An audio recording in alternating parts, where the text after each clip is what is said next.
BTh, DTH, CTH அப்படின்னு எல்லாம் 1.5 மாதத்தில் கூட நீ பாஸ்ட் ஆகலான்ற அளவு கோர்ஸுங்க கொண்டாந்துட்டாங்க. இப்போ ஏகப்பட்ட கோர்ஸு 8 வருஷத்தில் 4 ஆகி 5 ஆகி 6 ஆகி இப்போ 30 நாளில் நீ பாஸ்ட்டு அந்த லெவலில். அப்போ அதோடைய பாடம் எந்த அளவில் இருக்கும் குவாலிட்டி. அப்போது இவங்க வந்து ஆபிரகாமே சாதி பார்த்தார் அப்படின்னு பேசுகிற பாஸ்டருங்கெல்லாம் இருக்காங்க.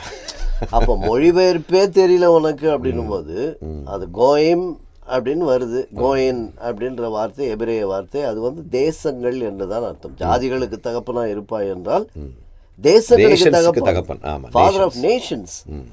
ஆனால் அது அவரே சாதி ஒத்தர்ல அப்படின்னு கேட்குற நிலைமைக்கு உங்கள் ஸ்டைலில் சொல்கிறேன் அந்த மாதிரி வந்துட்டானுங்க நிலைமை. அது மட்டும் இல்லாமல் இதை மாதிரி ஒரு சின்ன சின்ன விஷயங்களே தவறாக புரிந்து கொண்டு வேதாகமத்தையே சரியாக புரிந்து கொள்ளாமல் வேத வசனத்தையே சரியாக புரிந்து கொள்ளாமல் இவங்க இப்படி